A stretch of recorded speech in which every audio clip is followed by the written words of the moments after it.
Людина, практикуючи медитацію, вона починає виробляти якусь свою систему цінностей в результатах. І воно й дає дуже якісне підтвердження. Тому що, знаєте, деколи медитацію розглядають як таку втечу від життя.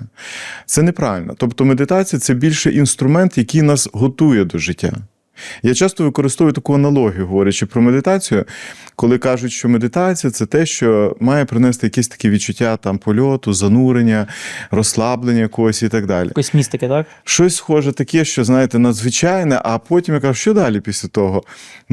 Повертатися в життя. Я кажу, і далі страждати, як по-вашому? Я порівнюю медитацію з пральною машиною.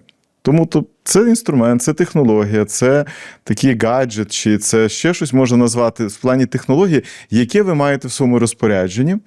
І це те, що вам дозволяє потім, поза цим пранням, себе в житті почувати краще.